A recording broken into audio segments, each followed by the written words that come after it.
Hello? We're on to Cincinnati. You play to win the game. It was all that Dan Marino's fault. Everyone knows that. When it's too tough for them, it's just right for us.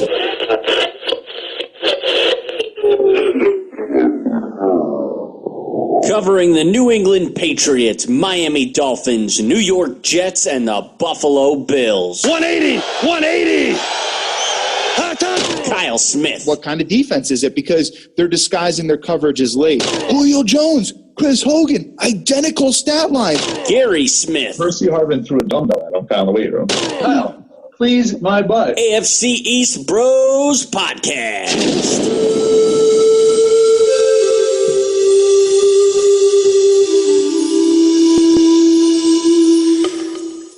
This is Kyle Smith, speaking on behalf of my brother Gary Smith, who will be here shortly, taking care of business first.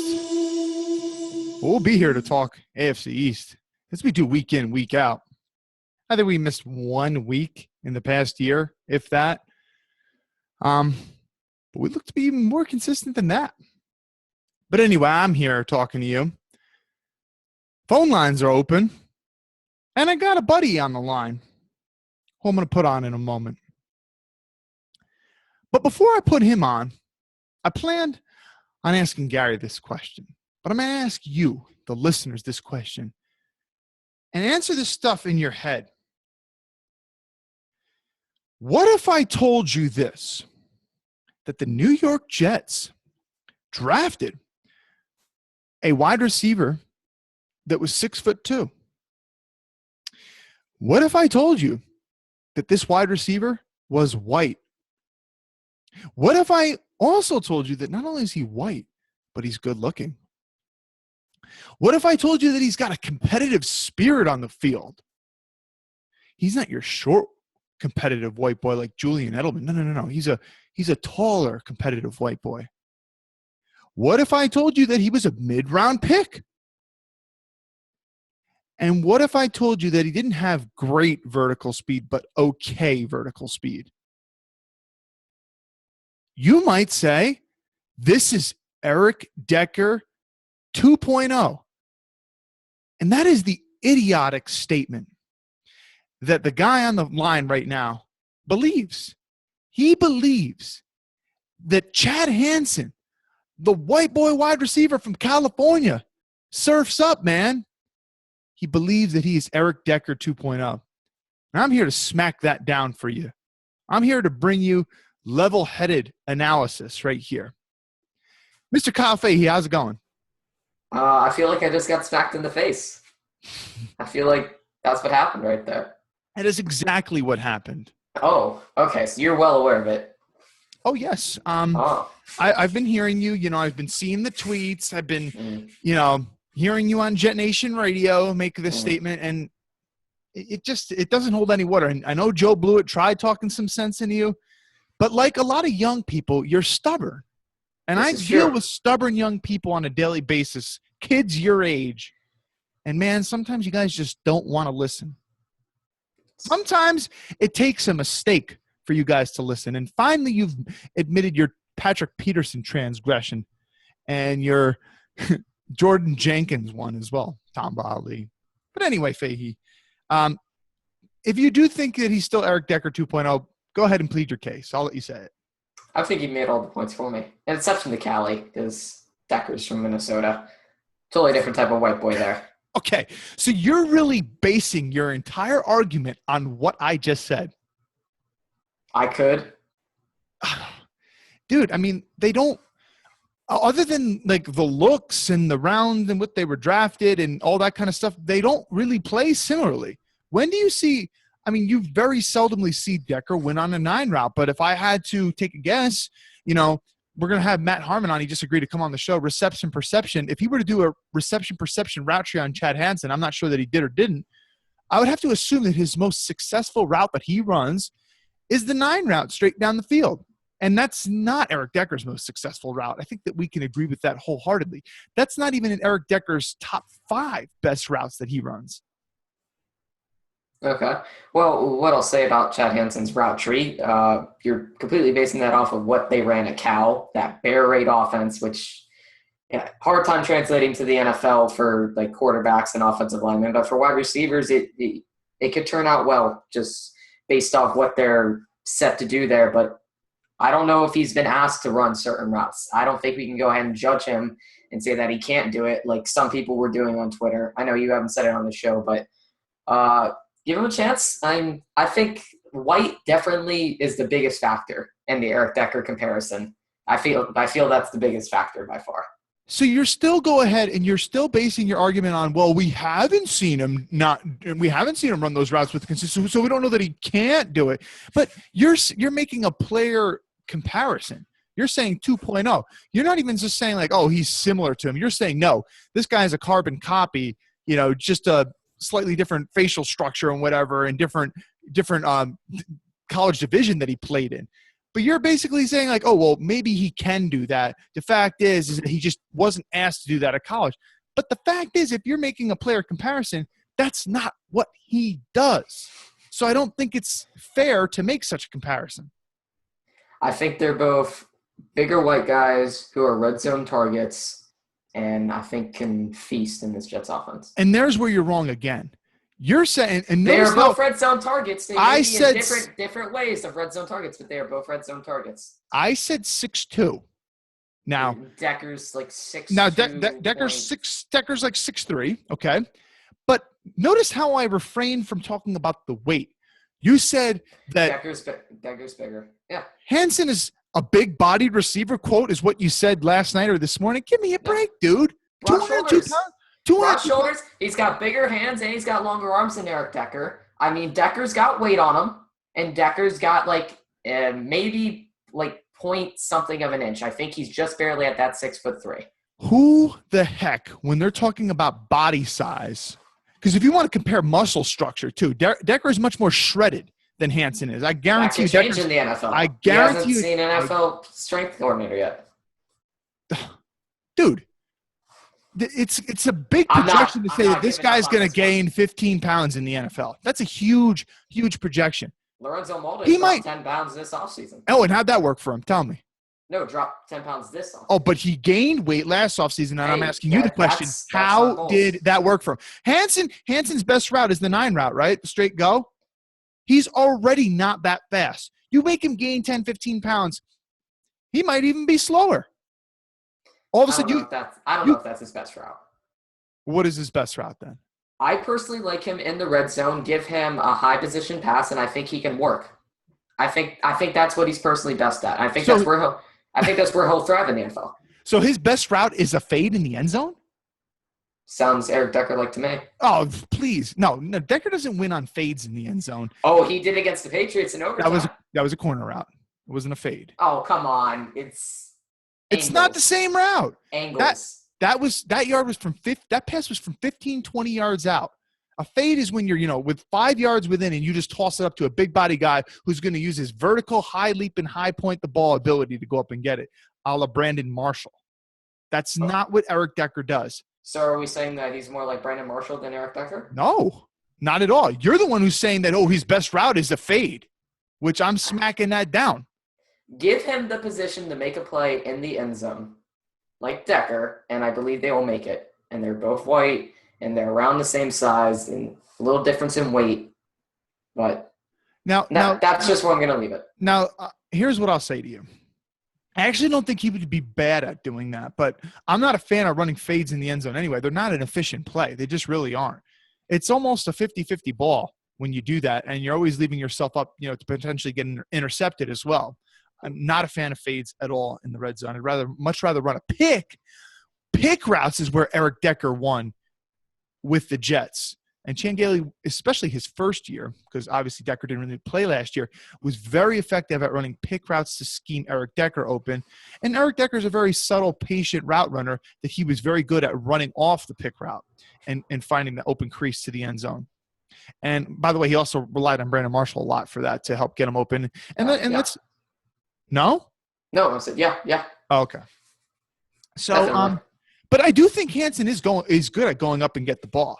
But it's just if you're saying that's his best route and that's what he is he's a fade guy in the end zone and nothing much else, that's a scary proposition. When I think of the 9 route, I think of Robbie Anderson and Deshaun Jackson. I don't think of Chad Hansen. I don't think of that at all. Because of their speed. Yeah. Because of their speed. Okay.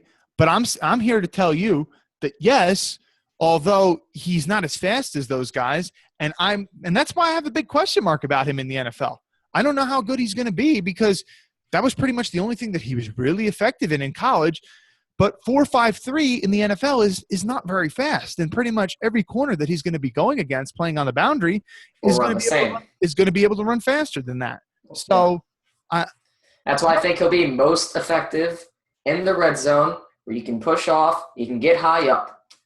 But he's not a guy that wins from off the line of scrimmage. He's not that big. See, here's what you're talking: big-bodied receiver. 202 pounds is not big. Darrelle Revis weighed 198. Would you consider Darrelle Revis a big corner?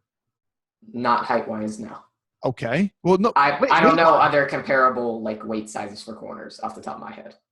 Well, so your boy Pat Peterson's a big corner. He's like a good solid 215 or whatever. He's also 6'3"? Pat Pete? 6'2"? Let's pull up the mock draftable. He's pretty big. And listen, he's a rare talent. He's probably Hall of Famer, probably, if his career is. I mean, and there's not too many big cornerbacks that are really good in the league, and that's the thing is Seattle's had several cornerbacks that have been effective that were really big, and a lot of the league has wanted to move in that direction. But even Pete Carroll himself said, "Hey, listen, these guys are rare. Yeah, sure, we like having them, but they're few and far between. That's not the norm." Yeah, absolutely, and that's why I like the Jeremy Clark pick later on, because I think that's a guy who was doing fairly well in his senior year before he got hurt. Big body press guy, fits the system that Todd Bowles likes to run. I think once he gets healthy, Todd Bowles, coaches him up because, let's remember, as bad as a head coach he still is considered one of the best defensive coordinators in the game. So I'm hoping that we can turn Jeremy Clark into something, even a number 2 or 3 guy. You get him we got him in the 6th round. Yeah, let's go ahead and let's put Gary on. Gary Smith. There he is. Hey, Gary. I within the first minute of this show, I'm smacking this guy down already. And I'm telling you, this guy, you should have seen the beatdown I gave him on his own show. I didn't even post it. I didn't even post it. I'm sure you did. I couldn't take the risk. That would have ruined me. I didn't hear about this. Yeah, no, I invited him on my show. I told you about this. Oh, okay. Never mind. The Deion Dawkins thing, I swear to God, I don't know who I was thinking of. I couldn't figure out. Because I thought he played guard his whole career. I don't know why I did. The problem is with you, Fahey, you're so thick-headed that you don't. I'm going to keep defending it no matter what. Yeah, you make yourself sound like an idiot. The David Harris contract, I said, Inzig did not. Yeah, I was wrong about that. I thought Inzig signed him on his last year. Kyle, I left this kid black and blue. I left, as our good friend Elliot often would say, I left him for dead. Yeah. Yeah, I didn't post it. I mean, the reasons I gave people for not posting it, you had a power outage in the middle of it. So I said, I couldn't edit that out. It was just too bad. Gary, you said pretty much the same thing. He's young and he's stubborn. And I deal with kids his age all the time. Well, that's why I'm going to do our listeners and his listeners a big favor. 2 years from now, I'm going to go down to Florida and give him the beating of his life physically. Oh. You know? I don't need to give it too early. I'm going to do something that your parents should have done when you were younger. You would have listened a lot better and made Kyle and I the good listeners we are now. And when we got out of line, our parents gave us a good old smack on the rear end. That's both of them. I've never gotten hit in my life. That's his problem, Kyle. There you go. Well, I've never had to. I'm a good kid. Come on. I even know that's true. I'm not gonna. I swear to God, that's true. I've never. I can't reveal any more information, but look me in the eyes right now and tell me that's not true, because you and I both know that is true. That is true. I have never done anything to one of my parents thought hitting me was appropriate. Okay, well, we'll leave it at that. But Gary, here's what I asked him. I opened up the show with this. Gary, what if I told you that the Jets here we go again. a 6'2" wide receiver who happened to also be white, who happened to also be good looking, who happens to also have a competitive fire, who also happened to be a mid-round pick, and who also happened to not have the greatest vertical speed in the world? Gary, would you go and jump to the conclusion that that is Eric Decker 2.0? Yeah, I mean, I think that Eric Decker 2.0 on heroin. I mean, come on. That's what this guy is trying to claim.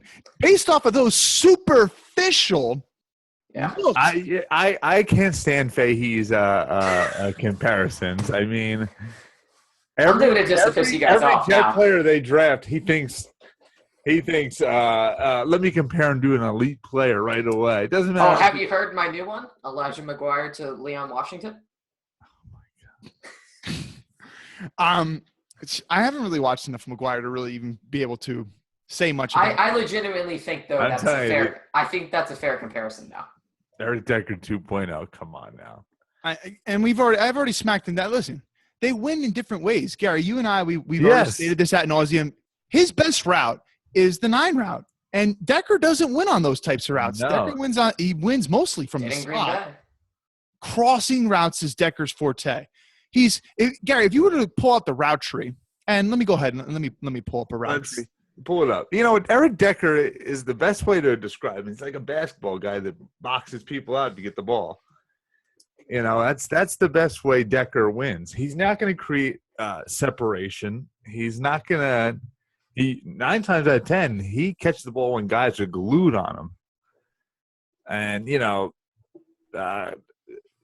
opposite is that, like you said, Kyle, the kid out of Cal, he wins with the 9 route a lot. He's a deep threat. He's if anything, he's closer to Anderson on the Jets roster. And Fahey, and listen, it's not a great comparison because obviously Robbie Anderson's like a mid to low 4.3 guy. He's super rail thin, but in terms of the routes that they went on, that is the comparison. And Fahey's trying to say, well, Hanson's best as a red zone target. I'm saying he's like you throw a fade to him in the red zone, and that's stupid because he's not that big. He's 6'2". That's not that big, but he's 202 pounds. That's a stupid proposition to do that. It's not like Brandon Marshall, 6'4", 230. I mean, does Hanson even have a good vertical? No, he doesn't. I mean, I know he plays bigger. Average. He plays bigger than that. I get that, but it's a stupid proposition to say that is his best route. And like I was saying with Decker probably runs 5-6 routes better than he runs a straight vertical. That might be one of his worst routes. And I don't know, like I was just saying, I reached out to him earlier today, Matt Harmon, who does all these reception perceptions, basically what routes receivers are most successful on. He said he's going to come on the show to talk about the rookie wide receivers that were drafted in the AFC East. And we'll also pick his brain about some of the wide receivers that are currently in the AFC East and have already played games wearing these teams' uniforms. But I'm curious to ask him, what, how these guys have, graded in his system. But anyway, let's move on from that. We really didn't talk about Jeremy Clark last week, Fahey, and let's leave you with this. You've been hyping up the Jeremy Clark pick, and I know that you went on Jet Nation Radio and you were bragging how he was one of your picks in your mock draft. You had him as a 6th-round pick. Tore his ACL, only played a couple games this year. What is it that you see in him that would lead you to believe that he can be a viable player in the NFL? Well, I think, for the 6th-round pick, you look at what you got with the size of him and how he plays. It fits Todd Bowles' system almost perfectly. Are you guys still there? Oh, I'm here. We're here. We hear you. Oh, okay. I'm just waiting for his comparison. Who are you going to compare him to? Oh, easily Patrick Peterson. But, 6'3", forget the exact weight off the top of my head, but he's a bigger guy. 220. Yeah, okay. I was going to say 215. So, bigger guy, man-to-man corner. Not sure how his speed's going to fare at the next level, but, once again, he is a 6th-round pick. He's definitely got tools to work with, and, this is exactly the type of corner that Todd Bowles likes to pick. And, I thought he would have been 2 or 3 rounds higher if he wasn't injured, honestly. If he would have had that whole senior season to really prove himself. Because his other seasons weren't that great, I'm going to be honest. But his senior season, it was off to a good start. He was doing fairly well as some of the other Michigan corners were. All right, but get away from height and weight and the fact that Bowles likes big corners. What is it then is like his actual gameplay that you see in him? Because for me, it was hard for me to really judge because I only saw one game of him on draftbreakdown.com.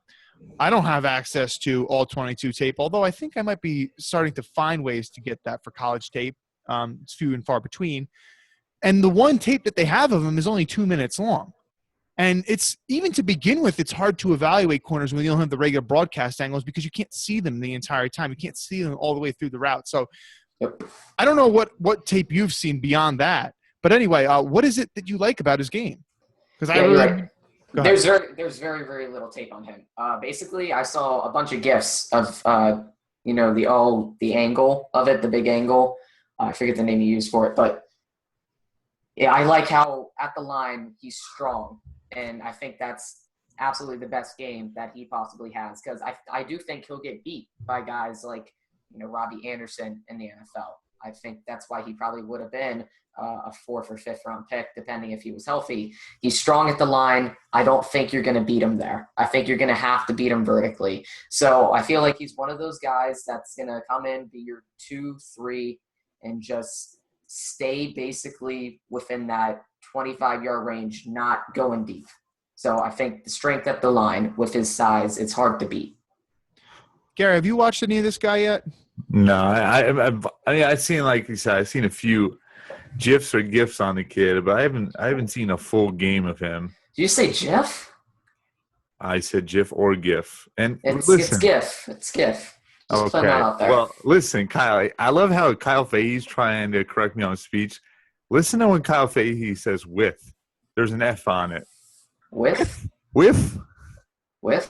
I think when you say "with" WITH, you're saying "with" with an F. Yeah. Must be a Florida thing. Yeah, it must be a speech impediment. I don't really have. Oh, it must be a speech. We're going there, Gary. It must be a speech impediment by the perfect son that never gets in trouble. The model citizen. That's his new nickname. The only son, not only the perfect son, the only son. I feel like Clark is a little bit of a leaner. I feel like he tries to use his length too much, and sometimes it can get him into trouble because he leans and gets a little bit off balance. Based on the little bit that I've seen. He's stiff too. I mean, you could see the stiff hips too. Kind of reminds you of one who just had his 14th child, Gary, Antonio stiff-hipped Cromartie. Gary used to say from the earliest of times, he's got no hips. Yeah, I mean, the game that really exposed Cromartie was that Colts game where Pierre Garçon lit him up. Ooh, yeah, the 2010 wild card playoff game, 67-yard post route that Peyton Manning got to him. Wasn't a pretty sight for one Mr. Antonio Cromartie. Does anybody else believe that these are actually Antonio Cromartie's kids? Why not? Yeah, I mean, I feel like there's no way. But I feel like most of them are, or at least like the last, 6, 7 are with the same woman, if I'm not mistaken. Yeah, I think he did get married, like officially married. Like the first 7 were, him living his NFL lifestyle. We'll say it at that. And then the last 7 now with the 14th on the way have been with the same woman. But I swear these last 2, they can't be his. Not all these doctors can screw up that bad, right? The crazy thing is it's after he's had a couple after having a vasectomy. That's what I'm saying. The doctors can't screw up that bad. Yeah. I mean, that's a pretty big lawsuit, actually, if he wanted to. But I'm sure he has the money for the kids. God knows all the money we gave him. I don't know. 14 kids. 14 kids. That money could get dry up real fast. That would be real fast. And 100%. he's driving that Ferrari. Did anybody see that video? Like him driving or at the Ferrari at the Jets facility? Anybody know why he was there? That's concerning. I was a little concerned when I saw that. Not really, but the Jets better not be thinking about signing. Yeah, I was concerned when I saw that. It was like Rontez Miles and Marcus Williams, they were doing their thing on Instagram with his Ferrari. And I see that's at the Atlantic Health Training Center. I was immediately thinking to myself, this is not good. Okay. All right. Well, Fahey, thanks for tuning in. Thanks for calling us and You're always bold. We'll give you that. You're always bold. Yeah. You're always opinionated. We appreciate that. Kyle Fahey, NFL on Twitter, at the Jet Take on Twitter as well, at Official Draftem. Is that the Twitter handle? Official Draft? Yep. At the Jet Take in terms of podcasts. And apparently was it you and Ben last night or you and David? No, David and I actually had a really, really good show. Like, it's beat almost every show that Ben's been on. So I hope you're listening, buddy. Ooh. Yeah, they've been feuding lately, Gary. And I know Ben will be back next week. Oh, you must be having a player on then. No. Oh, no. He I'll talk to you about it later, but let's just say that there had to arrangements be made and fits were thrown. Oh, wow. Oh. All right. Yeah.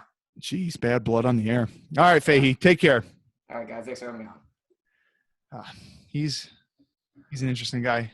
Hey, Gary, I would say, Kyle. He is, but we like him a lot. Hey, Gary, I haven't been lifting this past week. Oh, really? Why is that? I mean, Gary, I used to be pretty good with stretching at the gym. And I think I've just gotten kind of a little lazy in recent months and maybe over the past year. And I don't know if it's maybe I'm doing too many pull-ups or something, but I did back almost like a week ago. And last Friday, I was getting ready for work. I was making my breakfast. I'm just walking in the kitchen. I felt the worst back spasm ever. I literally went down to the floor. I didn't think I was going to be able to get up. I didn't think I was going to be able to go to work. And, wow. I had the worst back pain I've ever had, worse than anything from football or anything. And basically I said, you know what? It's probably best that I just give my body a rest, maybe not lift for this past week. And it got me thinking, Gary, maybe I haven't been stretching enough. And Gary, you know what? It's just not dying in the news. Tom Brady and his whole TB12 training system, which by and large has to deal a lot with pliability. And Gary, who is on the newest cover of Madden? None other than Tom Brady, I'm assuming. It's none other than Tom Brady, the GOAT edition, as they're calling it.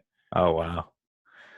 And Gary, what did our, at least we'll say childhood buddy, Billy Motes always used to say about being on the Madden cover? The Madden curse. The Madden curse. Gary, I'm assuming that most listeners will know what the Madden curse is. But for those that don't, can you explain it and explain some of the players that allegedly befell to it? Well, I tell you what, I don't want to give out inaccurate information, but I will pull it up real quick. I know that Marshall Faulk got injured when he was on the season he was on it. I know Eddie George, the same fate happened to him. I know Peyton Hillis, after he had his monster season, was never the same player after he was on the Madden cover. Mm-hmm. I'll give you a big one. Michael Vick. Michael Vick, yes, I was going to say that. Might be the biggest one because, shoot, that was your Madden. Like, the guy on the cover, you had to play with that guy. I remember one time we went over Steve Tangora's like uncle's house or something, and there was this one guy, Cocky Dan or whatever his name was. Yeah. And he was always talking about how he's so much better than everybody in Madden. So I used Vic on him, and I just ran the ball all day. And Vic had like 95 speed in that game. He's just like unstoppable. Yeah.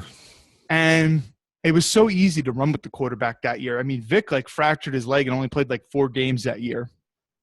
Yeah, it was 5 actually. I'm looking at it right now. Who was it? Gronk on the cover last year? Another Patriot? Hold on. I'm looking at it right now.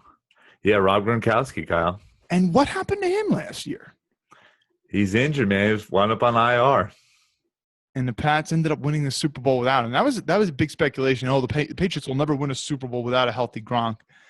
I came across this article that was being shared widespread throughout the media, The Secrets of Tom Brady's Personal Trainer, Alex Guerrero. It's in the Men's Journal, mensjournal.com. You can go and find it. It's interesting to say the least. And we briefly touched on this topic before when Joe Blewett came on. And I think most of us kind of dispelled it a little bit, saying, "Oh, it's a bunch of poppycock." And yeah, sure, it might work for Tom Brady, but Tom Brady doesn't need to be benching a lot of weight, because if you read about the training system, a lot of it is not. You don't need to be so strong, right? A lot of it's about having long, flexible, pliable muscles, because when you land on your muscles, you don't want them to tear. You want them to be resistant. And they need to be long and pliable for that to happen. If you have so much strength and so much muscle, you're going to be more likely for it to tear. And Gary, you know more about lifting than I do, but a rumor that I've always heard is that, people on steroids, are more prone to like having like big muscle tears and stuff and having muscle injuries. Could that be a reason, or am I off base on that? Well, I could tell you this, that when I had surgery this past – was it a couple months ago, Kyle? Yeah, it was about, I guess, maybe 2 months ago. Yeah, I was in there for a procedure, and I could just tell you about being tight because you're already swollen. After someone cuts your skin open, there's trauma to the skin, and that swells that area. So I'm assuming that guys who are on an immense amount of testosterone or anabolic steroids, that their muscle is right up to next to their skin, so they're definitely more susceptible to tears. But anyway, during my surgery, I was sleeping at night. I was in a 45-degree angle, like the doctor ordered, and because I am naturally big and because of the swelling, I tore a blood vessel, Kyle, and I had to get surgery again to drain out all the blood. So there is some validity to what you're saying, I'm assuming, but I can't speak on that 100%. You know what? I'm just going by experience I had after surgery. And that begs to me the question, because now I'm starting to kind of rethink the way that I lifted. Maybe I need to incorporate a lot more stretching and things like that, because at the end of the day, I don't need to be big and strong anymore. I don't know that I'm ever going to put on any type of football pads or anything like that ever again. And at this point, it's just about looks and health. And if I'm hurting my muscles, then what's really the point? But like I'm saying, for Brady, his main thing is you don't need to be super strong. He doesn't even need to be fast. His mind wins him the game. And, I guess the skills that he has, his accuracy and things like that, he doesn't need to be strong or fast or anything like that. But what rubs a lot of people the wrong way about this whole TB12 training program, and part of the reason I bring it up is because when it was announced that, he was on the new Madden cover, I should probably pull up the Madden cover. He started releasing these videos, and one is like him in this like bubble boy suit where he's saying like curses aren't real and I'm not going to get hurt and things like that. And even on the bubbles, like the whole TB12, like insignia logo. So, but anyway, I mean, what's interesting in the article is that the author, he like tore his heel up or something, had some really, really bad injury. And he goes to TB12 and he ends up going back to his doctor after he had this just brutal, god-awful surgery. And the doctor said, I've never, in the 25 years I've been doing this, seen somebody recover so fast from this. And he was working with Tom Brady's personal trainer. And he asked the blogger or the author of the article, he asked Brady's trainer, he like asked him about the training, and Brady's trainer said, quote, it's completely understandable that your surgeon's number one goal is to protect his surgery site. He explains he doesn't care if you ever run again. He doesn't care if you want to climb Mount Everest, but here's the thing about rest. It makes you feel better, but it doesn't make you get better. Basically, the doctor was urging, listen, rest up on your ankle. There's no need for physical exercises and stuff. Where basically Brady's trainer was saying, no, listen, you need to get back and working out and stuff. Right. That's the truth. I mean, Kyle, we've heard this when we were kids. I'm sure a lot of listeners have. A body in motion stays in motion, and a flexible body too, Kyle. At that will usually stay flexible, and it'll usually prevent injuries. Kyle, there's something to be said about that. I mean, I gotta tell you this, man. Watching a lot of mixed martial arts growing up. BJ Penn was one of the most flexible guys I've ever seen fight. and he was famous for what they call the rubber guard. I'm not going to sit here on the air and explain what the rubber guard is. But anyway, when you would put BJ Penn in a submission, and he was rarely ever put in submission because he was that good at grappling, but he was so flexible, Kyle, that his muscles wouldn't tear, his joints wouldn't give way. So there's something to be said about that as an example more than anything else, is that if you could turn to mixed martial arts and these guys that are really flexible, they have a higher threshold for pain, and their muscles don't tear like someone who's bigger and tighter, someone like me, for example. You see Bronco in the background right here? Jeez. He's making a cameo. That's one big dog right there. Yeah. It's just interesting because for the longest time, I wonder, why is this guy not getting hurt? He takes sometimes big hits. You know, I think back to the 2012 playoff game, you know, we sacked him a good amount of times. That hit that Calvin Pace laid on him where he just hit him straight up in the ribs. You know, why is he not getting hurt from that? Whereas some guys like Josh McCown, even though they see seldom field time, or, you know, even Jimmy Garoppolo, for instance, you know, he very, very limited time for the Patriots, only completed one game in his entire career. You know, he got hurt in that second game versus Miami. And it's not like he took all these big, amazing hits, but, you know, maybe he doesn't have these pliable muscles. But the interesting thing, too, is, and this would also be like counter or contradicting the whole TB12 training method, is injury-prone guys that are good friends with Brady, Gronk and Edelman, apparently also go to TB12. But last I checked, both these guys are pretty injury-prone and miss a good amount of time. And both of those guys, especially Gronk, they need stronger muscles. I mean, Gronk is one of the best, you know, run-blocking tight ends in the league. Right. So he needs that short, quick burst of muscles that, you know, TB12 kind of like opposes that type of training method. So I don't know that it works for everyone, but hey, listen, you know, it kind of says to me that maybe I'd want my quarterback under this type of training regimen. I'm already starting to think, because, you know me, I'm all about solving the quarterback issue for the Jets. Hear about Josh Rosen, this kid from UCLA, and a lot of people saying, hey, listen, he's got a lot of tools, but one red flag with him is injury concerns. I'm starting to think, maybe if Josh Rosen was doing the TB12 training method. I know Biff Sweeney doesn't like to hear this. Maybe he wouldn't get hurt as much. But anyway, I'll move away from that. But Gary, did you hear, let's staying with the Brady topic, did you hear what his wife Gisele said recently? I believe it was on CBS News. No, Kyle, hit me with this. I'd like to hear what she has to say. So while I go ahead and I pull that up, for those non-Patriots fans out there, why don't you give them a little snippet if they don't know who Tom Brady's wife is? Can you tell us a little bit about her? Oh, you tell me. You asking me? Yeah. Well, I pull up the clip. Okay. Well, Gisele Bündchen or Bündchen, however you want to pronounce it, is a model from Brazil. She's highly successful. In fact, she's one of the most successful models of all time. And she's the breadwinner in the house, Kyle. So, yeah, makes more money than him. And naturally, you think when you make so much money. Don't get me wrong. She's a good-looking female, but Kyle, I don't think she's anything special. Like kids would say in the 90s, she ain't all that in a bag of chips. Jeez, you're going way back, man. That's our childhood right there. There you go.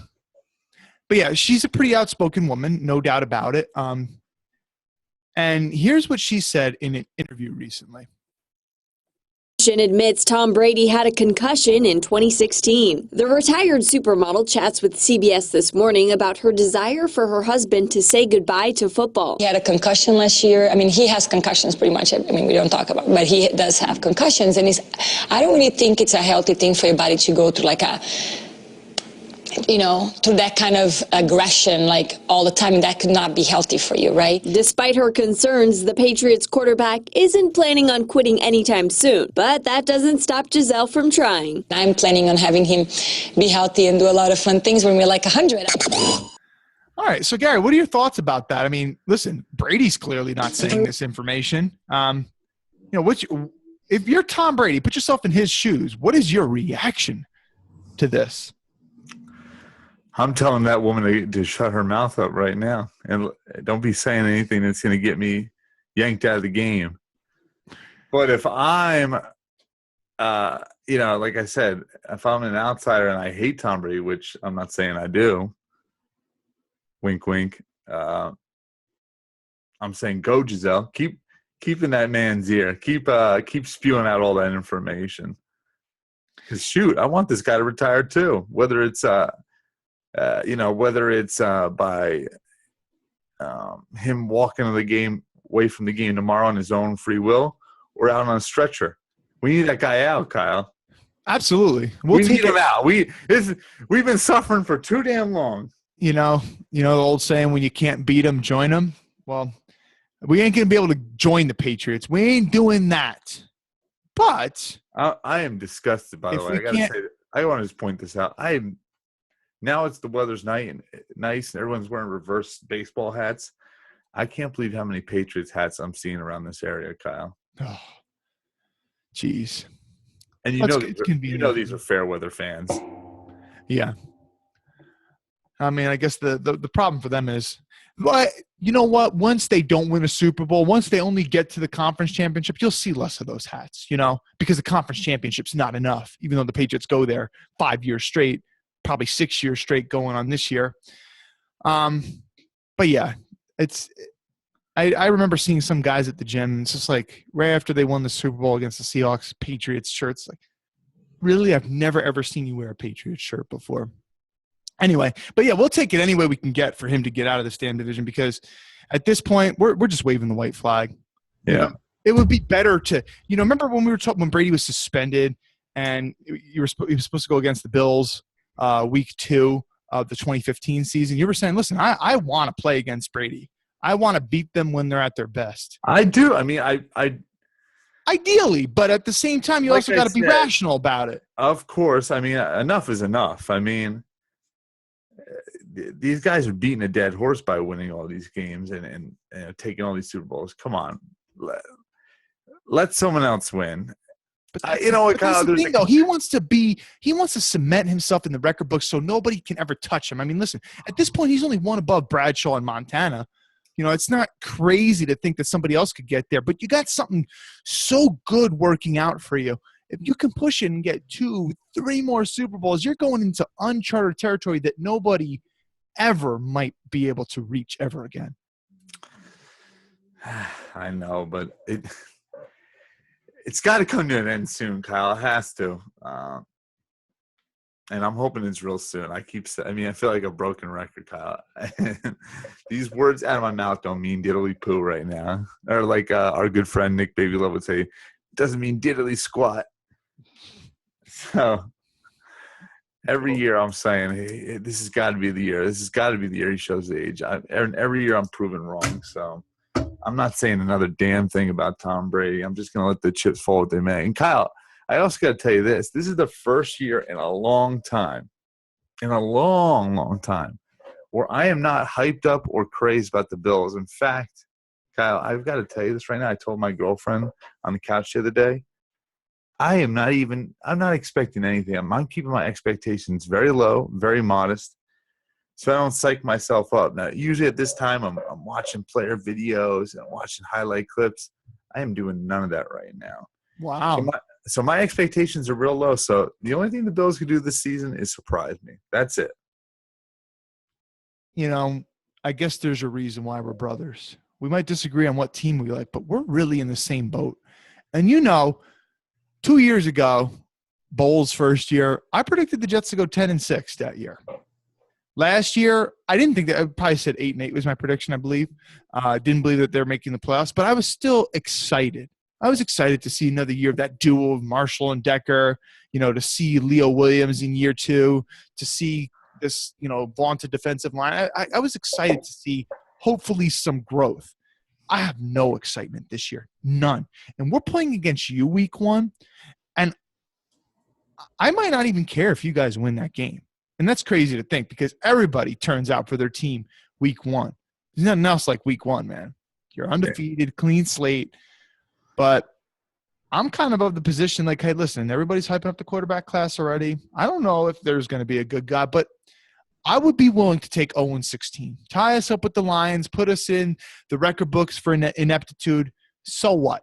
If it reverses our fortunes, kind of like how The Colts got Andrew Luck, and I'm not saying there's not any Andrew Luck in this draft. That's not what I'm saying at all.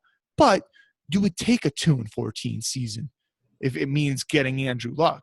I think no Colts fan goes back and says, "Oh, I'm so upset that we went, 2-14 back in the year 2011." Nobody's saying that. Come on. See, I don't feel that way that you do.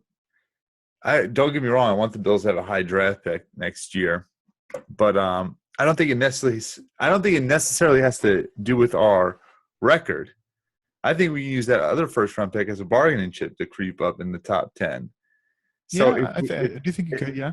If we, like I said, if we go 4-12 or if we go 9-7 this year, doesn't matter to me what the record is at the end of the year, because I know that the Bills are sitting pretty in the draft next year, no matter what. So I'm in a different boat than you as far as that goes. And if I were you, if I were a Bills fan, I wouldn't be of the same mindset that I currently am, because I would be thinking like, oh, listen, we got a quarterback that you can win with, and we got a rookie head coach that, from all indications thus far, he's taking the bull by the horns, and he's the man in Buffalo right now, and you got to be excited for that at least.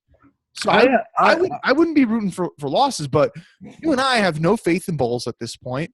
My faith in McCagnon is starting to dwindle after this draft class, and I have no faith in our quarterback position. So, I'm not going to say we still have a super old roster, but generally we don't have a super young roster. That's for sure. You got guys like Matt Forte, David Harris. I mean, there's not much to be excited about for a Jets fan, but I think if you're a Bills, it's a different situation. And Gary, speaking about the Bills, your Bills just hired a new general manager, Mr. Beane. Yeah. So tell us your thoughts.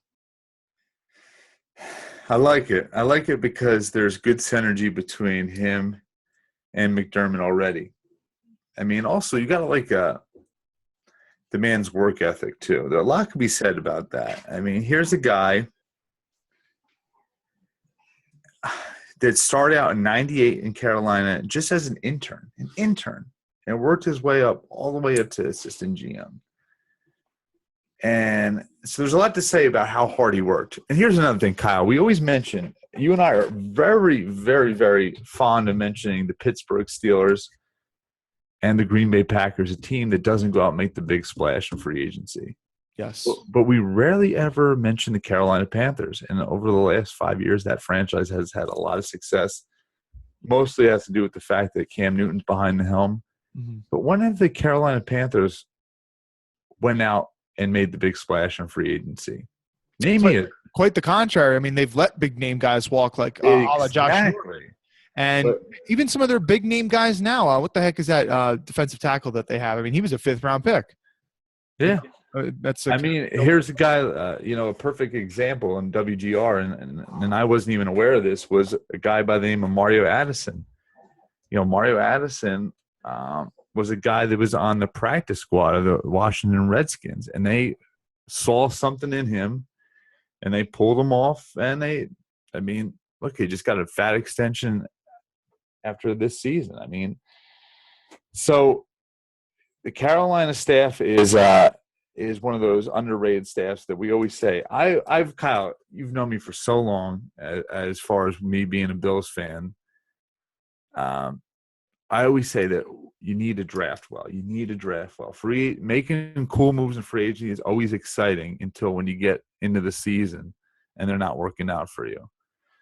It really starts with the draft. And Carolina was the team, Kyle, that drafted very well. I mean, these last 5 to 6 years, they've always been competitive in their division.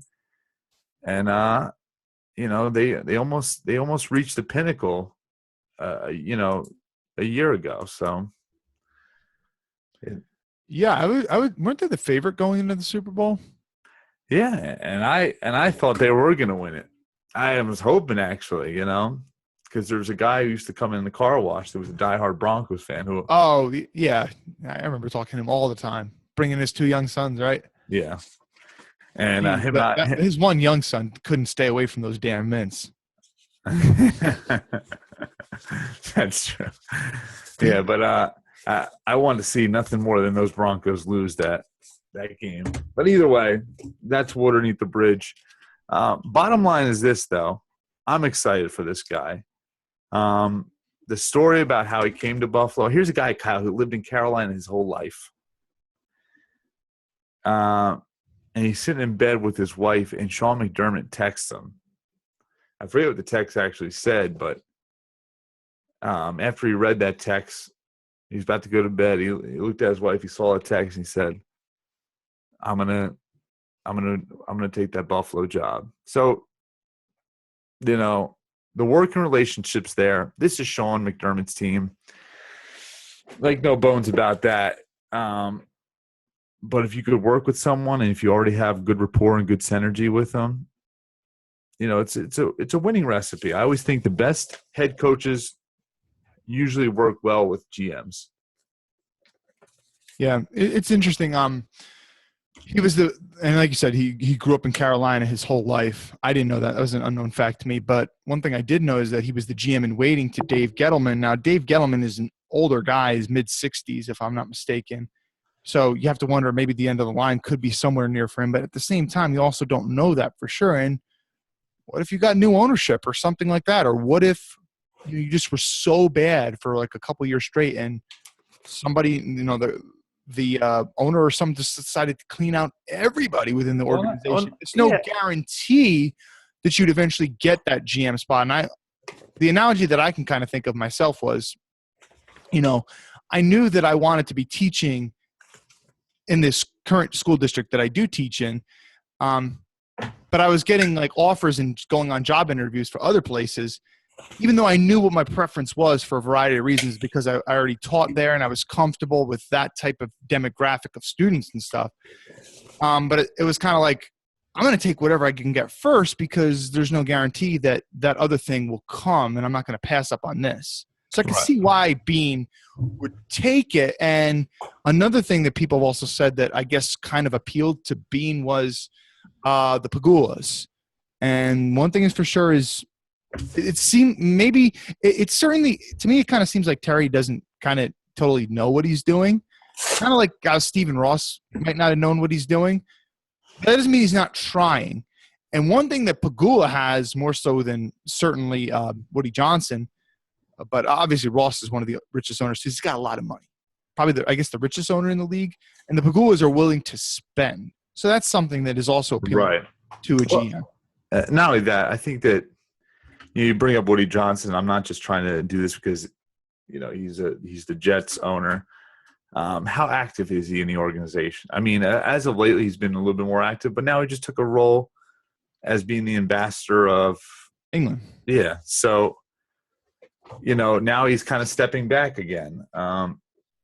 The Pagulas are active in the organization. You look at guys like Robert Kraft. You look at guys like Jerry Jones.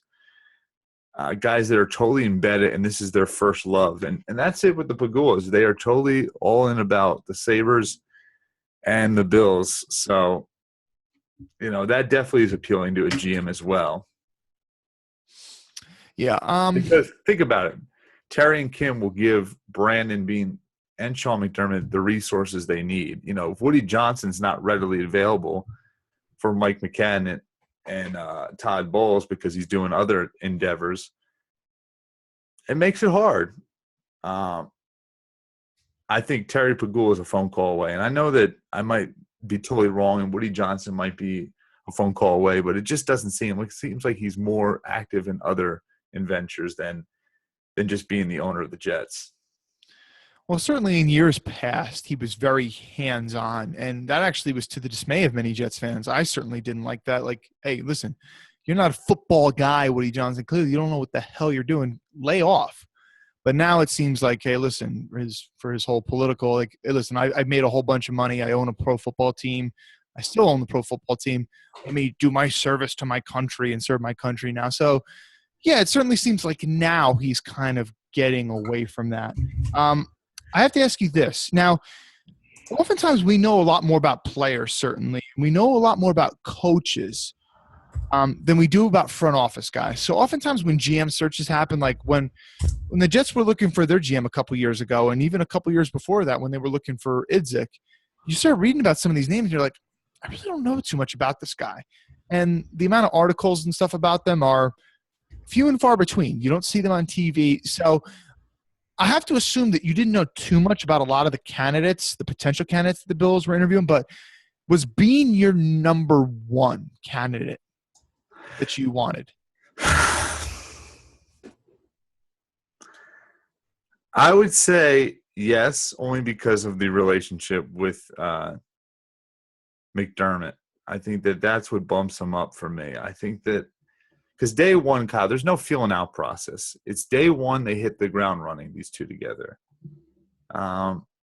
Sometimes GMs have a different style. I mean, Sean McDermott's been working with this guy for quite some time. They know each other, familiar with – I mean, they were texting each other throughout this whole hiring process. So that's the most appealing to me. He was my candidate. In fact, Kyle, I thought that he was the clear-cut guy to hire. Thought it made no sense to obviously you want to, cross all your T's, dot all your I's, but this was their guy day one. I thought that this was going to be the number one guy that had a bullseye on his back, and sure enough, they got their man. But he was my surefire candidate. Like I said, day one, Sean McDermott, Brandon Beane, they get the ball rolling right away. Now, one thing that I can wholeheartedly agree with you is you want that synergy between front office and head coach. Because if you don't have that, if your GM is basically in charge of giving you the players, but those players don't fit what you're trying to do on the field, that's going to lead to a lot of problems. There's no doubt about that. But my understanding about Beane is he's not a true scout. And I could be wrong, but based on conversations that we've had over the years, I think we've always kind of at least lean towards favoring GMs that actually can kind of evaluate talent better. Because at the end of the day, the draft day might be the single biggest thing in terms of building your team. And who signs off, who has the final say on signing off on a draft pick is the GM. And you kind of want that guy to be the final guy to sign off on a pick to know how to evaluate talent. So is that a bit of a concern to you that he's not like a true scout at heart? Yes, I definitely, that is a concern of mine. I don't think it's the end all to be all. I think that at the end of the day, I think Sean McDermott's the guy who's, I'm going to use a Bill Parcells line, who's shopping for the groceries anyway. I think that's part of the reason why Sean McDermott went for the Bills job, is because he had, for whatever reason, and I know it's been stated, but it's been denied, he's got a lot of say over personnel that goes in that building. I mean, you could just tell by some of the names he's brought in, a lot of his former players that he's names that fit the bill. I mean, we mentioned those two smaller linebackers the Bills got, Tanner Vallejo and Matt Molino. That has Sean McDermott written all over it. I don't think Whaley would have picked those guys personally.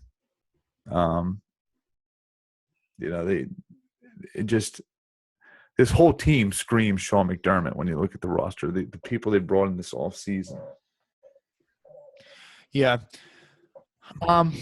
One candidate that Eric Turner and others probably wanted more than Beane, not that they didn't want Beane, but I think that I know for sure this was Eric's number one guy that he wanted, was Brett Veach, who's currently with Kansas City. And prior to that, he also had a long-standing history with McDermott because he was with McDermott in Philadelphia. And based on my understanding of Veach, he had, experience college scouting as well as pro scouting as well. So you kind of would want that, at least, on the surface level, you want a GM that knows both too, because you do need to be able to sign free agents from time to time. I think most organizations do that. I know Green Bay really doesn't, but the Patriots certainly do. But you also want a guy who's got a college background scouting as well. So, and again, he would still have that, quote, synergy too, because, he's worked with McDermott for so long. I mean, McDermott was in Philly for, I don't know, almost a decade, if not a decade. Yeah, I mean, and Kyle, I think he was 1B. I think, Beane was 1A, he was 1B. If Beane didn't take the job, I think that Veach would have been offered as well shortly after. So I don't know. I like Veach. I think that would have been a good candidate. But for me, the arrow point in Brandon Beane's direction, like I said, they've been working with each other the last couple of years. Day one, they're hitting the ball and they're getting the things rolling. And I do think that if you got a coach that already has that type of power, and Sean McDermott, Kyle, I think you would agree with me. No matter what anyone says in that building, whether it's Terry Pegula, whether it's Brandon Beane, Russ Brandon, doesn't matter. We both know, you and I are, and all the Bills fans know, that Sean McDermott has control of that roster. Yes. It's just like you said, the players they brought in this offseason, the players they drafted, they all fit what he wants to do on defense. That's clearly evident. That's it. And he was the guy that wanted to keep Tyrod. Yeah. And they kept Tyrod. So there you go. Now, on the other hand, which is a good segue, a guy who apparently did not want to keep Tyrod, allegedly, was one Doug Whaley. Now, after you left yesterday, and it's fair to me because I want to pick your thoughts on this. We had debated in the past whether or not Whaley was a, quote, good GM, which you said before. Now, I know that there were reasons beyond Whaley's control as to why he got fired. You know, obviously you do want to have a coach and a front office that are in agreement with one another. And Whaley, kind of to a certain extent, never really had that in Buffalo. There was the reports that him and Doug Marrone didn't get along, shouting match over Sammy Watkins draft pick, yada, yada, yada. Rex Ryan, you know, Whaley played some kind of process in that, but that was Terry Pegula's hiring. So there was always rumors that Whaley had these, you know, infights with people and didn't totally agree. So there's that as to reasons why he was fired. But if I was asking the question last week, if he was really such a good GM, do you fire a good GM just because you got a new head coach now? To this day, and I'll take this to my grave, I don't care what kind of flag, I still say Doug Whaley is a good GM. And opposite to what Brandon Beane, he started out at, he was a scout in the college level and also in the pro personnel level as well. And he came from a winning organization in the Pittsburgh Steelers. So he's got all the pedigrees. He checks all the boxes. He's made some questionable moves in his tenure at the Bills. But, Kyle, if you look at the track record, he went through 2 owners. He went through 3 different head coaches during his tenure. You know, just not – and you're talking about not only that, several coordinators in the meantime. I mean, I don't even know how many defensive coordinators he's been since he's been the GM, but I think one every year, right? Yeah, I mean, talk about a guy who never really had a full getting a fair shake. Doug Whaley is probably the definition of that. Would you not agree with that? Think about it. You're building a roster to several different regimes, and you got to keep switching players in and out. I think it was a recipe for it certainly was not a good situation for him there. I don't think even the best of GMs could have handled it. Even when he started off, he still had Buddy Nix over his shoulders. Have you ever seen someone who, in 2013, that draft, which we all know it was just a bad draft in general. Buddy Nix claims he made all those picks, and then he passes the ball right away to Whaley. So he has to live with these picks now. The E.J. Manuel, the Kiko Alonso, the Marquise Goodwin. I mean, he had to live with all those guys, even though he wasn't the guy who signed off on those cards to submit the names. Don't get me wrong. I know that he was part of that staff, but you know, he was asked by when E.J. Manuel was drafted, Buddy Nix wanted to take the bet. Buddy Nix said we were going to take the best quarterback available in that first round.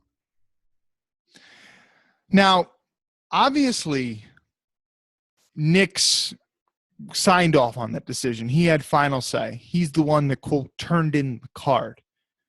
But Whaley did say publicly, speaking to NFL.com or NFL Network or whatever, speaking to the NFL, that he played a crucial role in the evaluation and selection of E.J. Manuel. Well, I just stated, Kyle, that he was asked to do that by Buddy Nix.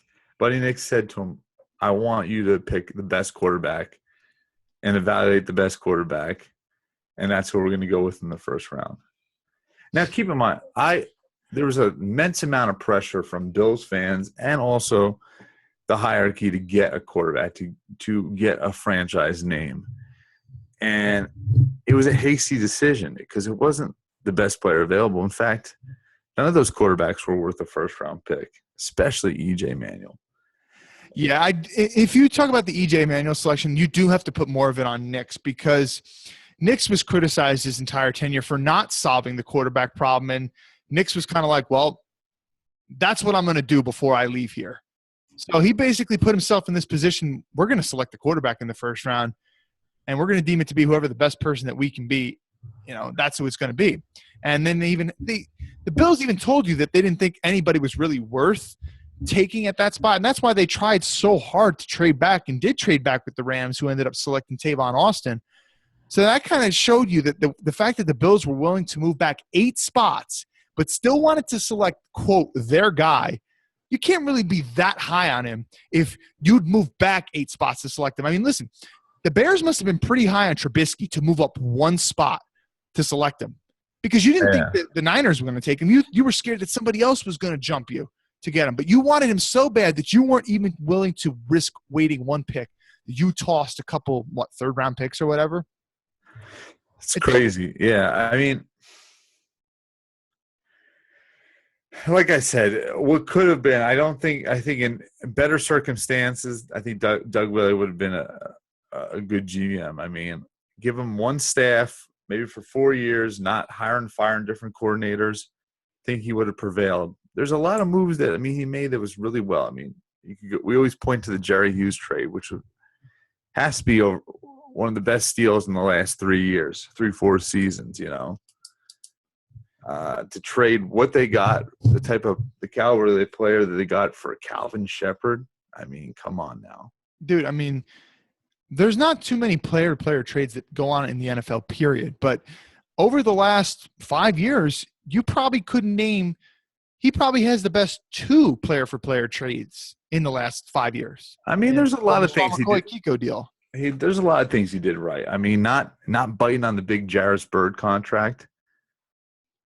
I totally commend him for that. A lot of Bills fans were up in arms when they didn't re-sign Jarvis Bird. Not biting on the big Andy Levitre contract. Don't get me wrong, he lost on a few deals, but he was a bold GM, and he went out and he made moves.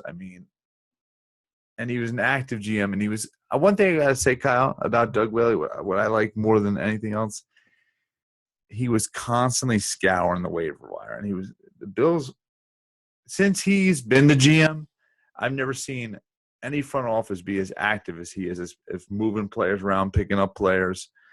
And some of them worked, some of them didn't. But, not saying much. You go to the last couple regimes, Buddy Nix, even Russ Brandon, Tom Donahoe, all those names. Doug Willie's had the best track record of all those guys. Not saying much, but he's had the most success out of any GM in the last – since Bill Polian. Are you willing to admit yet that the Sammy Watkins trade-up was a mistake?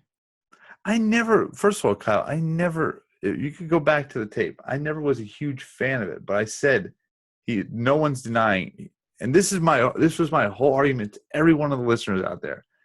During that time, he was the best offensive weapon. Like I said, albeit now Odell Beckham, whatever, no one's denying he was the best player on offense that year. Would you deny that? I'm not denying that. And the problem is the problem. This was the problem, and this is the problem the whole time. In 2013, we took E.J. Manuel, and E.J. Manuel was not an NFL caliber quarterback, and at least a starting NFL caliber quarterback. So, unfortunately, Doug Willie was in a bad position where they had to build talent around him. And that's never a good recipe, because now you're stuck with this QB that you didn't draft, and you're in a rut, and you're hoping that you could put players around to kind of build him up. And listen, let's face it. You go back to Sammy Watkins' college tape, Kyle. He was a perfect fit for someone like E.J. Manuel, even though E.J. Manuel is not a good fit for any wide receiver. Because what did Sammy Watkins do best in college? You gave him a 5-yard dump pass, and the guy was so violent with the football in his hands, he'd go and take it to the house. E.J. Manuel just doesn't have the accuracy to get the ball in any of these crazy route trees. So a guy like Sammy Watkins is probably the only guy that could pretty much build up an E.J. Manuel, at least if you're looking at those wide receivers that came in that class that year. If you're a scout and if you're a GM, that's what I was referring to. But I was never a fan of taking draft capital and moving up. I'm happy that Sammy Watkins is the player we got, but I wasn't happy with the trade. And I've stated that since to the end of time. I didn't like that we traded for him. I'm glad that we had him, if it was any player, because I really wanted Sammy Watkins, but I just didn't want to waste a first-round pick. If you told me that was for a first and second next year, or second and third next year, I would have been a lot happier. Okay. It's going back a couple years, and I don't know that you ever said that you loved the trade on the show in terms of the compensation. I never liked the trade. I told you that. I'm trying to piece together the phone call that we had the night of the draft. But yeah, I hear you. I hear what you're saying. I think it makes – because I think you can get good receivers in the second rounds, the third rounds of the draft. But could you get a game changer? That's the problem. You might hit on. I think potentially. I think it's much easier to find a game changer at receiver than certain other positions in later rounds. I do think that that's possible, and I think that we see that from time to time. I do believe that. I mean, Alshon Jeffrey, second rounder, Antonio Brown. But is he really a game changer? Or is he? I think he is when he's healthy, but his biggest problem is he's had douchey quarterbacks and his health.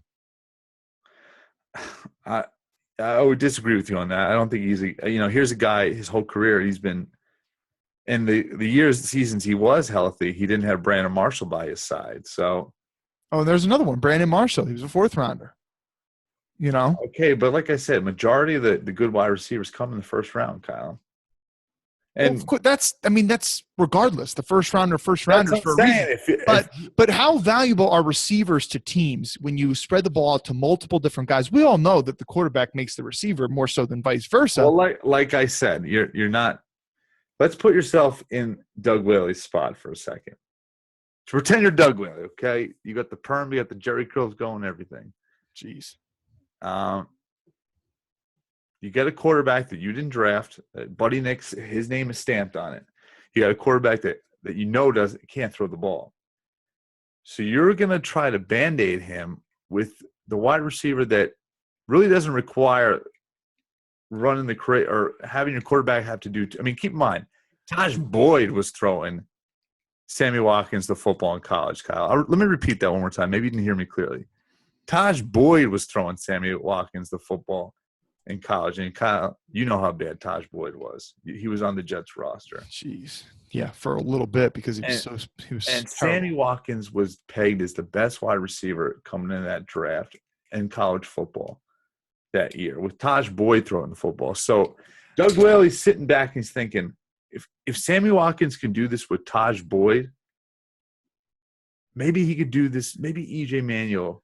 But see, Whaley's mind should have been, okay, well, Sammy's definitely my preference, but if I sit back and chill, I don't got to give up a first rounder next year, nor do I have to swap draft picks like fourth rounders or whatever it was. And I could sit back and chill, and maybe I can land Evans, maybe I can land Beckham, maybe I can land one of these other guys, and I could get a young receiver to help out my putrid quarterback.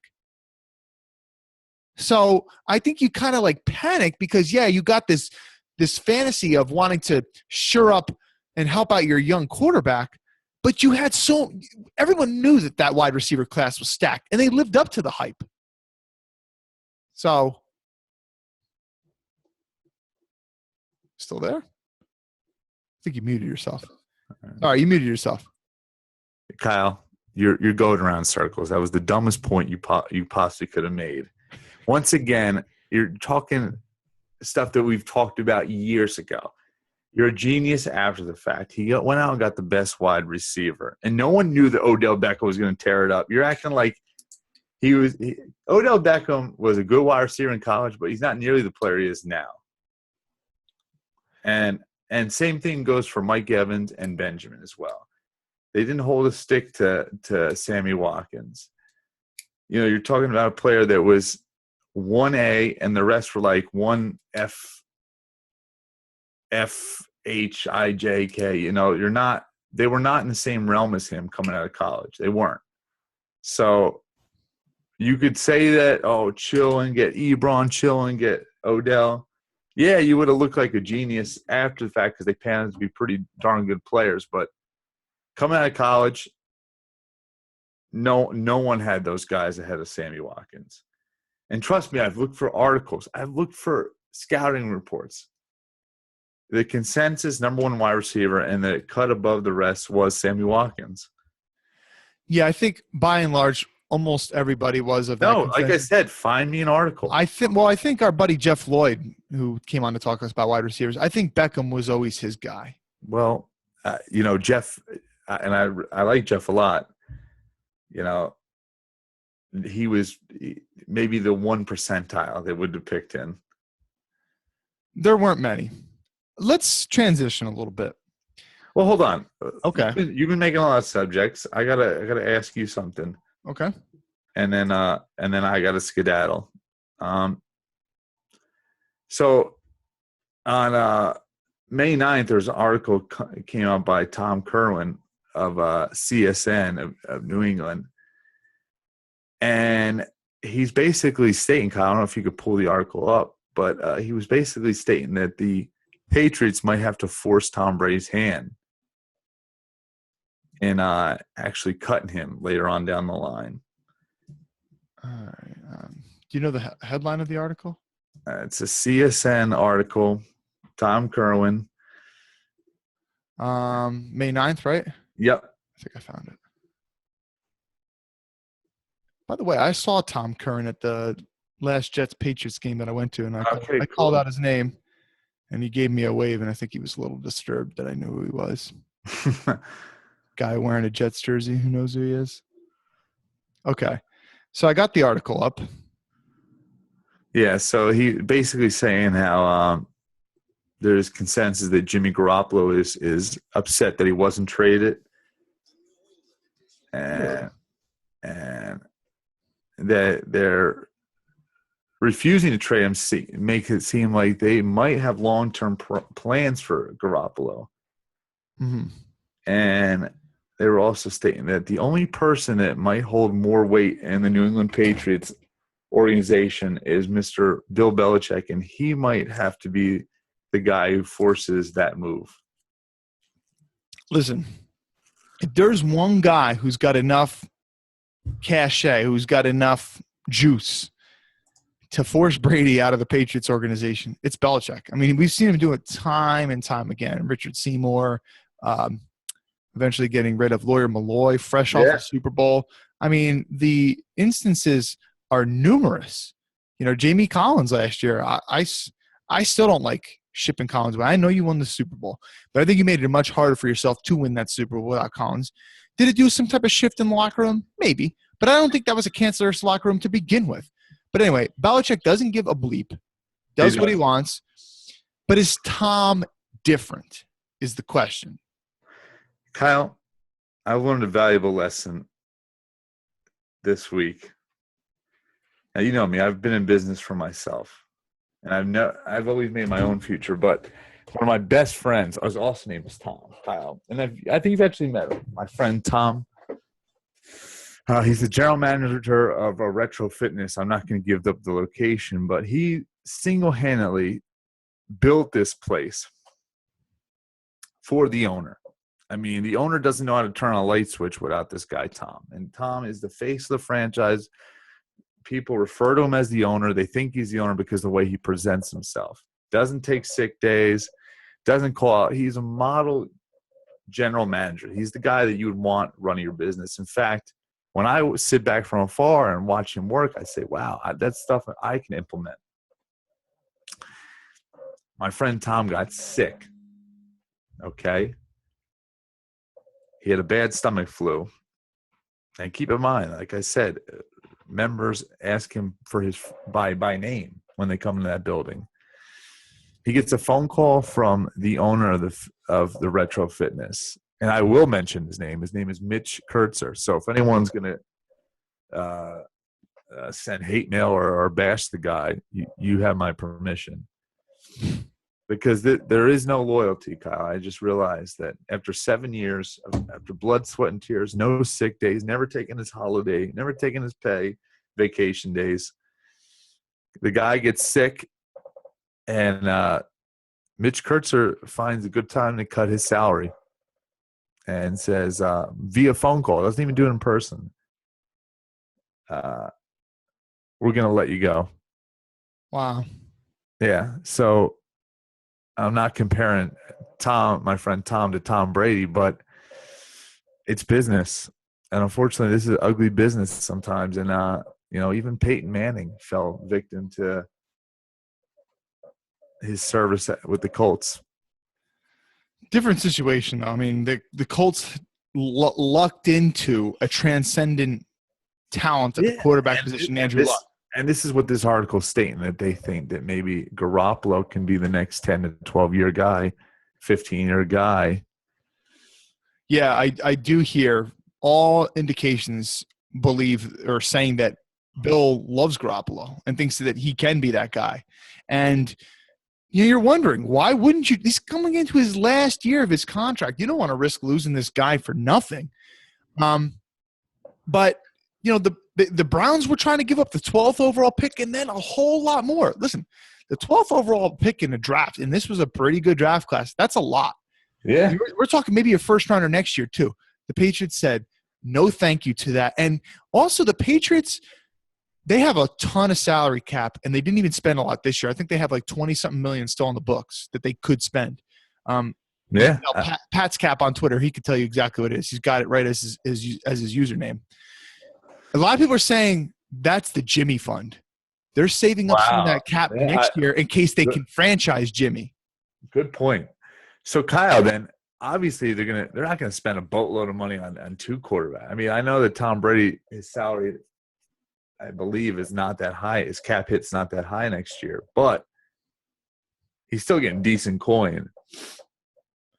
And I mean, that would be something unprecedented because, I mean, you franchise Jimmy Garoppolo, you're paying him 20-something million a year cap hit. And then Brady, I mean, I guess there's a way that you could reduce his cap hit, but I guess it would prolong you to having bigger cap hits. Are we seeing could this be a possible Brett Favre, Aaron Rodgers type of deal too, Kyle? I mean, this is going to be a very interesting scenario, I believe. I believe this article is hitting on a very interesting point. I mean, there was a reason, like you said, the Browns were giving up a boatload to get Jimmy Garoppolo. They want him, and his name was tied to the Browns organization through and through. And the Patriots did not pull the trigger, and this is his last year, and this was the year to do it. The Adam Schefter report was the Patriots would not have parted ways with Garoppolo even if the number one overall pick was included in the package. That's what Adam Schefter was saying.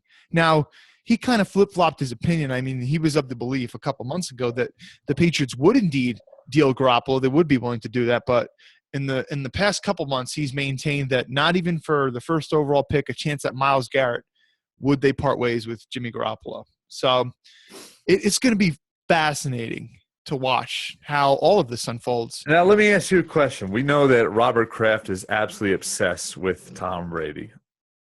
I mean, everyone in that Patriots organization is, including Bill Belichick. So what if it comes down to Bill Belichick saying, I want to keep Garoppolo, I want to let Brady walk? I believe Brady does have a few years left in him, but this guy's my guy for the next 15 years. I believe that the future lies in with him. And Robert Kraft, is going to stick by Brady. Let's just say hypothetically. Do you think there could be a scenario where the Patriots have to choose between Bill Belichick and Tom Brady? And this is the great debate. This has been going on for the longest of times. Who makes who? Does Brady make Belichick, or does Belichick make Brady? And, would Brady be open to leaving? Obviously, he thinks Bill's good for his career. I don't think that Brady would say that there's any coach that would be better than Belichick. But if you're Brady, does part of you want to test another team so that you could say, hey, listen, I made Belichick because Belichick was a loser in Cleveland before he had me, and I went somewhere else at the end of my career, and I still won. Yeah. So that might, that might be the deciding factor right there, that Brady says, I'm here to prove that I didn't need Belichick to win. I didn't need him. He was definitely a huge asset, and I still probably think he's the greatest coach of all time, but I could still win without Belichick. Because let's face it, there's nothing left for Tom Brady to continue to play except breaking more records and proving more doubters wrong. And this would be the ultimate proving grounds 100%. If he could win without Bill Belichick. Yeah. Let's say he won 3 more Super Bowls with the Patriots. I don't think that would prove as much as if he went elsewhere and won 1 Super Bowl. Absolutely. In fact, Kyle, you could erase the last couple Super Bowls and him just win 1 in, let's say, Cincinnati. I mean, they have a decent roster, right? AJ Green. They haven't. Not bad. Not what it used to be. It's going down. Well, I could just see like a team that's on the cusp, or a team that's just, they've always been a playoff contention team. They put a Tom Brady that gets him over the hump. He wins over a team in Cincinnati. Keep in mind, who's never won a Super Bowl. Yeah. He would be a rock star. Hasn't even won a playoff game in decades? Yeah, so it's interesting food for thought. Real quick, what were you going to talk to me before we got on this? Yeah, I want to keep this quick.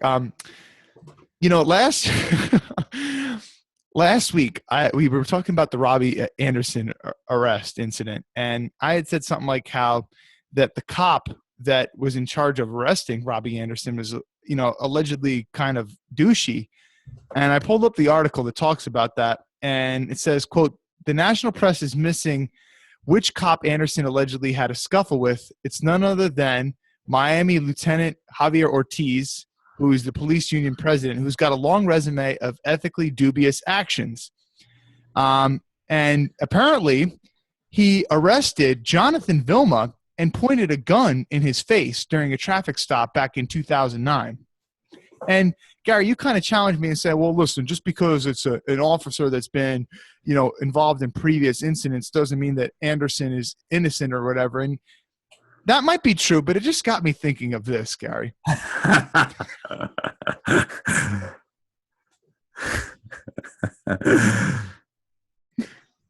Oh my God, this is the best. Did we get audio on this? Yeah, I didn't play it. Hold on. Damn it. Give me a second. Hey, you know what? Do you notice when did Jonathan Vilma leave the Jets, Kyle? What year was that? 2008, right? I think so, yes. Okay. You notice a trend here? He's assaulting, or he's confronting Jets players. I mean, this isn't Miami. He might be a diehard Dolphins fan we're dealing with. That SOB. Damn it. Now it makes sense. You hear me now? Kyle, we got to introduce this cop right here to Kyle. Go ahead. You can do it the best, so I'll let you take that away. Well, we're going to play the video real quick, but I just imagine what I'm dreaming of right now. I'm not imagining. I'm dreaming of is that Kyle Fahey's the kid who's holding that skateboard right now. Oh, that would be something to see. That needs to happen. And he runs into our high shorts friend over here. Guys, you got to watch us on video on YouTube to get to tell what we're talking about. But roll that beautiful Beane footage. Don't get defensive with me, son. You spend some time in juvenile. You're not allowed to ride your skateboards now. Nowhere. Yeah, I didn't hear you. That's why I asked you if you have the thing on. Don't get defensive with me. You backed off me. I'm not your father. You hear me? I'm not your father. You give that attitude to your father. You give it to me, I'll smack you upside your head. I don't have a father. Shut your mouth, I'm talking. Here, shut up, dude. Where are you from? Dude, I didn't do anything. Where are you from? Give me that skateboard. Sit down. What the? Sit down. Dude. Sit down. I'm not a dude. I'm calling sit down. You're damn right you're calling your mother. Dude, you want to take my skateboard? I didn't do anything, dude. Call me dude one more time. Kyle. Are you from the county or something? Kyle, there's another. We don't have to play it, but the other clip where the guy's selling those RC cars and and he kicks one of them. Yeah. But I wish this guy would get a job down in Florida where Kyle Fahey's at. Yeah. This is Officer Riviere. I'll keep playing it because it is a classic. And, all right. Yeah, I mean, it just ties in beautifully, you know. Unfortunately, I don't believe Officer Riviere is employed anymore, at least in law enforcement. It's unfortunate. I wonder if Joe Blewett's going to turn into this type of police officer. I hope not. I hope he's a fair and honest cop, and I have no doubt he will be. But yeah, there's a guy in Denellen, Kyle, and thank God you don't go to the car wash anymore because though you can come down to my repair shop and visit me a few days a week. Let me know when are the good times. There's a guy named Nick Goldman, and I see this guy. He pulls over people left and right, and his nickname is By the Book Goldman. So if you're doing 26 and a 25, jeez, best believe he's pulling your ass over. Now, if he pulled you over, and you probably know him as you know most cops in that area, would he give you a pass? Yeah, he would. But if you don't know him, you're going to go home with some paper in your hand. Should I keep playing the Riviere? Yeah, roll it. Those of you that are just listening to the audio, as I know most of you are, you've never seen this clip before, I encourage you to go watch it on our YouTube channel. But let me set the stage for you a little bit. A couple kids, punk little skater kids, they're skateboarding around. Cop rolls up and it's not even a car, Gary. I don't know what you would call this. I don't know. He can barely fit in it. He's a little bit overweight, high shorts, comes up. He's a power struggler, tells the kids, not allowed to ride your skateboards around here, nowhere. And the one kid kind of catches it too. This is what I was telling Fahey. He's stubborn. He's a young millennial that, kind of doesn't totally respect his elders the way that he should.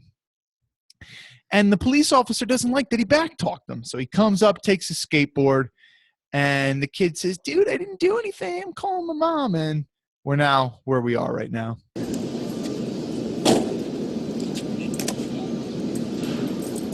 Where are you from? I'd like to talk to him. I didn't even do anything. I didn't hear. First of all, you disrespected me, this badge, and my department. You understand me? When I'm talking to you, you shut your mouth and you listen.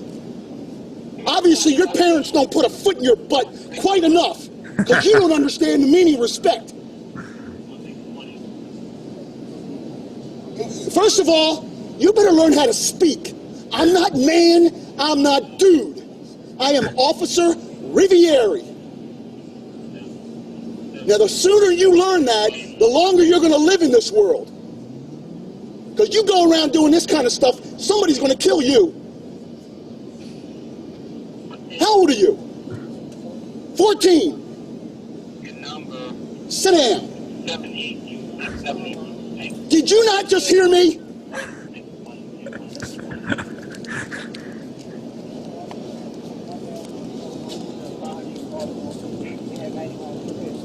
Son, what is your problem? Do you go to school and give your teacher this kind of lip and backtalk your teacher? Then what makes you think you can come and do it to a police officer? Stop calling me dude. A dude is somebody who works on a ranch. Your friends got brains in their head. They know when to shut their mouth. You just keep flapping. Now, what's your name? Eric what? Speak up. Where do you live, Eric Bush? What's your address? What is it? I like how he gets more polite at the end. Is your mother home? You want to call her so I can talk to her? And I'll explain to her what the problem is?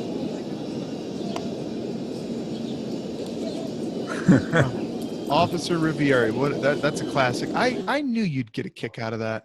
I haven't seen that video in quite some time, Kyle, but that is gold right there. And you're one of those people that likes to reminisce on the good old times. I like to. And you know what? I hope Fahey catches the tail end of our show and listens to that audio clip. I will tell him to.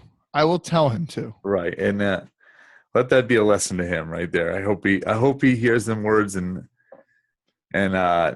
takes them very seriously. Yes. All right. Well, I know you want to get on out of here. I'll probably I didn't talk anything about the Dolphins yet, so I'll probably spend a couple minutes talking about them, and then I'll end this baby. Miami Dolphins. By the way, Brandon Thorne agreed to come on next week. So next week we're going to talk about Isaac Asiata. We're going to talk about McDermott. We're going to talk about what's that other offensive lineman the Patriots drafted? Garcia, I believe his name is. From Troy, and we're going to talk about Deion Dawkins, and we'll also pick his brain about some of the other AFC East offensive linemen, not all of them, but some of the guys. David Andrews just got a contract that maybe we can get Miguel on next week too, so we can talk about the specifics of the Andrews contract, and also maybe ask him about the Gilmore contract as well, because we haven't asked him. You're going to get a lot of flack during that whole Andrews. Yes, I am, and I hope you're going to be backing me. I backed you 100%. I agree. I don't think he's a quality center. There we go. That's what I like to hear. Brothers getting brothers back. But you're the guy who initiated, so I'm assuming that the brunt's going to go on you. Yeah. But I have your back. No doubt about that, Kyle. We agree on that 100%. Okay. So I'll see you guys next week, Kyle. We'll have a longer show next week, you and I. Sounds good. And right. I think we'll have the guests on to be able to make that last a little longer. All right, that's my brother Gary, AFC_EastBro Gary on Twitter. All right, so in closing, the last topic to discuss, Miami Dolphins. Let's look at their offseason as a whole. And this article came light to me. I do follow Armando on Twitter. But my buddy Travis Wingfield, who, by the way, Travis, feel better, man. Apparently he's had a bad case of the stomach flu. So if you can keep your thoughts and prayers with him, that would be great, because he said that there's probably not been maybe 2 days, maybe only 1 or 2 days in his entire life that have been worse days than what he's been feeling during this stomach flu that he's had.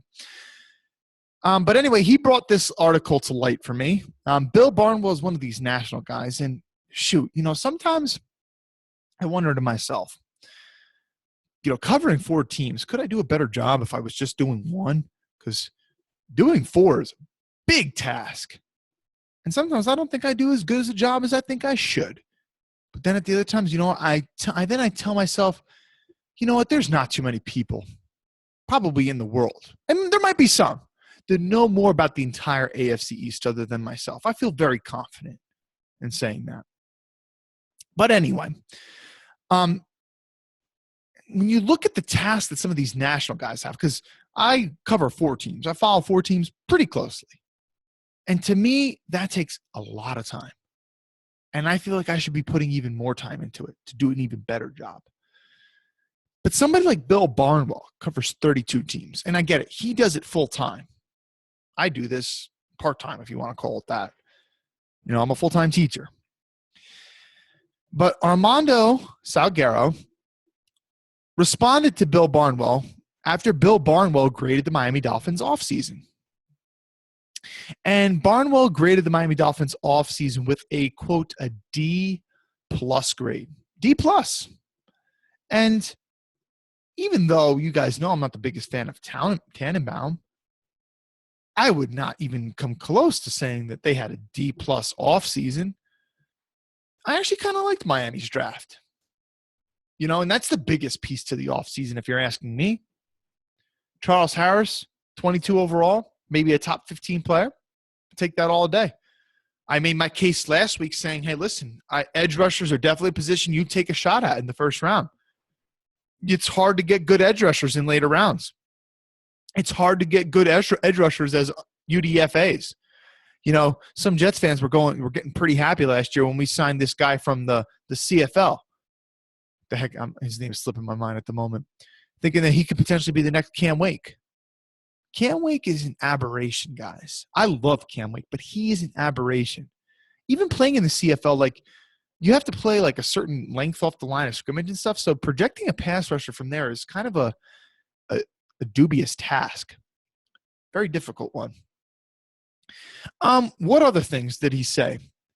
Now, he criticized previous off seasons from Miami. He criticized Barnwell, that is, the Kiko Byron trade. And actually, I would actually kind of agree with Barnwell there.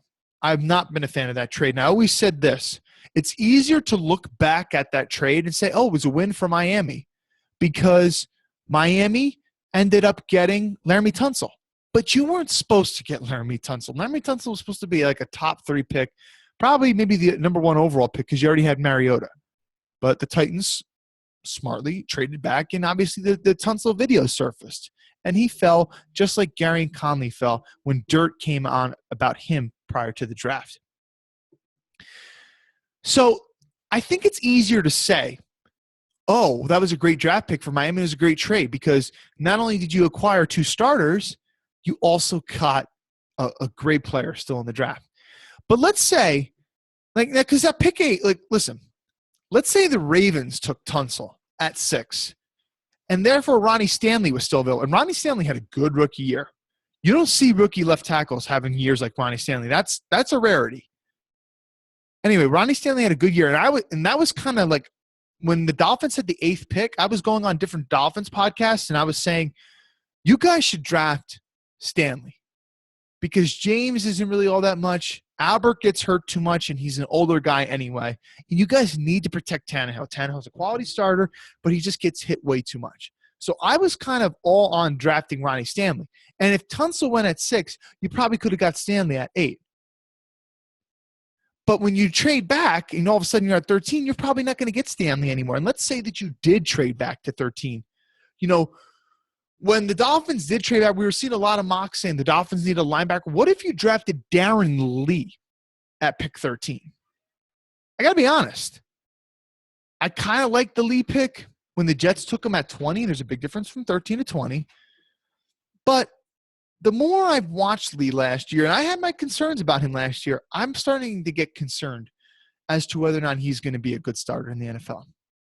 And if that was your draft pick, Miami, versus Tunsil, I think you look at that trade in a whole different way. So when Barnwell criticizes that, and by the way, he's been very critical of Miami each of the last 2 off seasons, so that's why I brought that up. Let's see.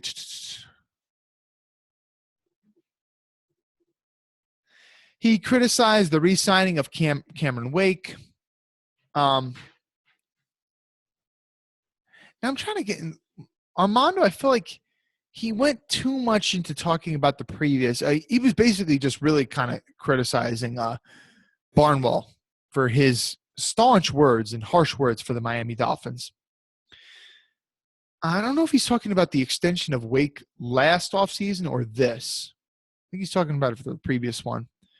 I was critical, and I think most people were critical of that extension, to be honest. So if you're jumping on Barnwell in hindsight for that, I think that's unfair because we didn't know how a 34-year-old was going to respond from an Achilles tear. But I think if you look at giving Cameron Wake the money this offseason, I think you'd be hard-pressed to criticize that. I think it's a very fair deal. I would certainly – the contract extension that Cameron Wake just signed in comparison to what you gave for Andre Branch, I mean, you'd take that in a heartbeat because Cameron Wake is still very productive. But even if he isn't productive this year, it was worth the risk, in my opinion, because he's shown you that he could still be productive. And maybe he'll fall off the cliff this year. You don't necessarily know.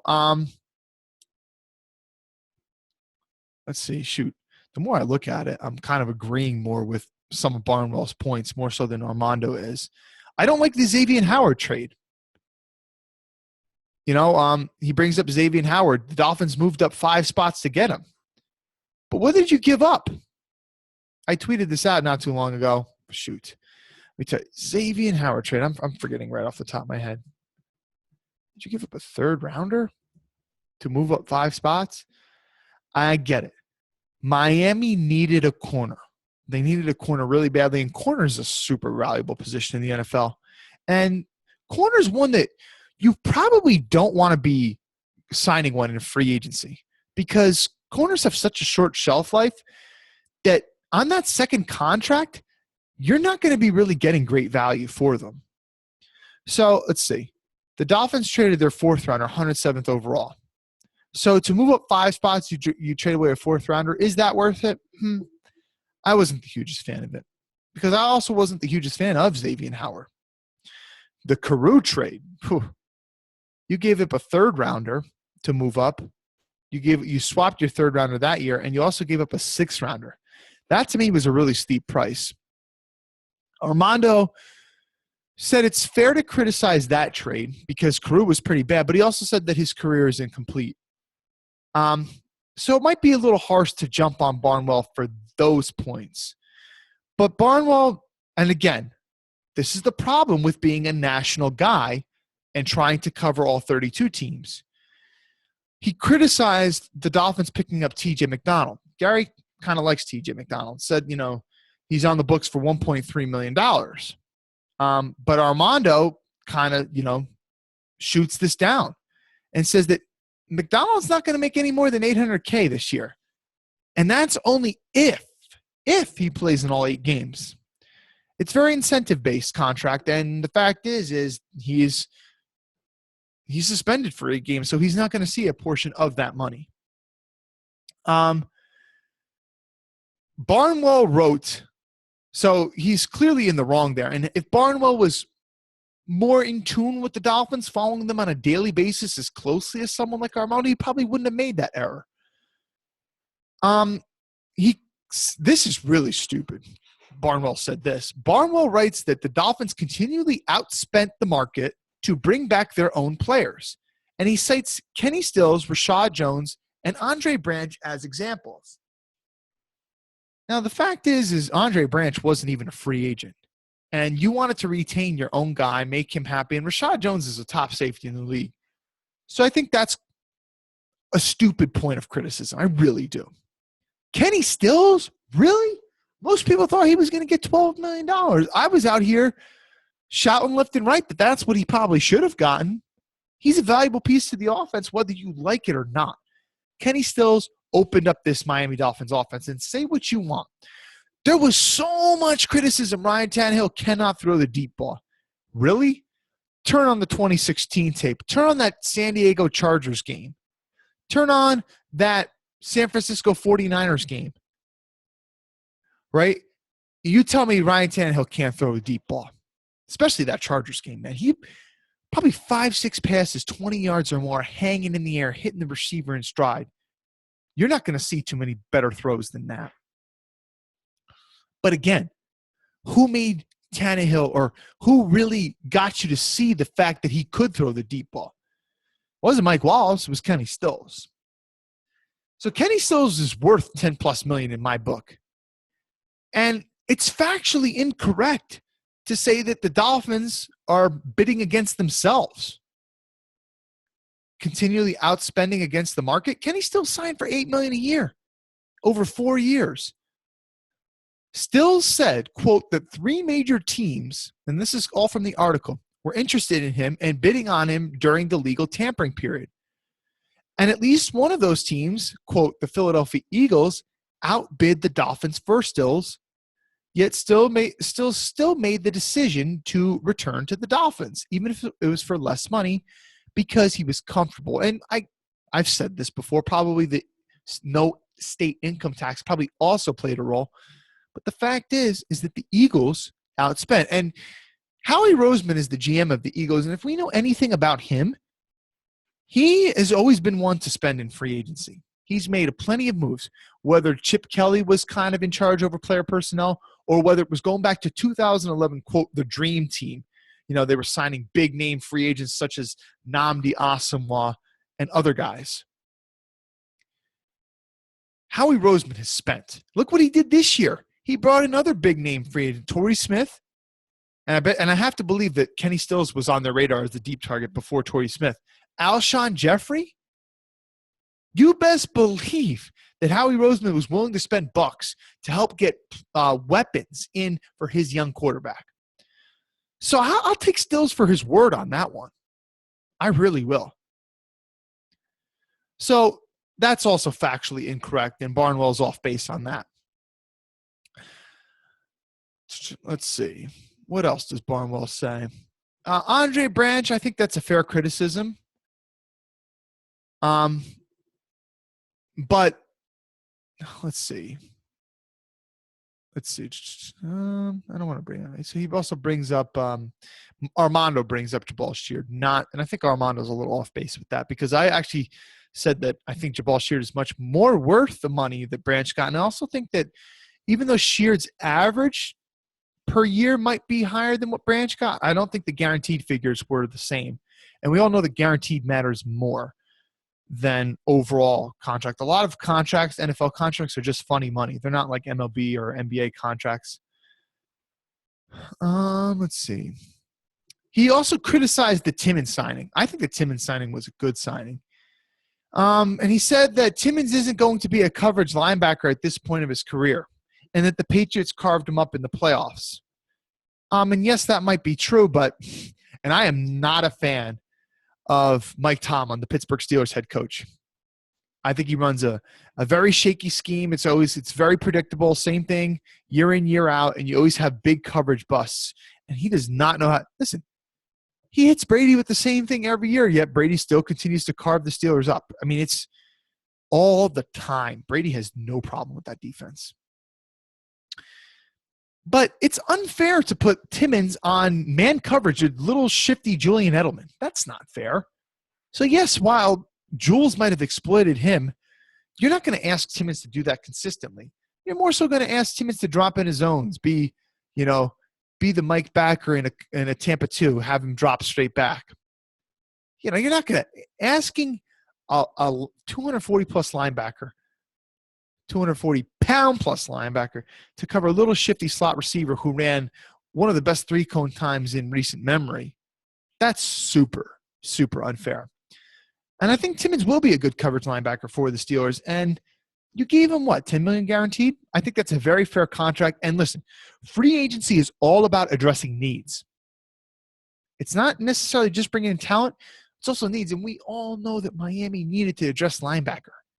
And this was not a stacked linebacker draft class. So I think it was a good move for the Steelers to bring in Timmons, and I think he fits the scheme very well too.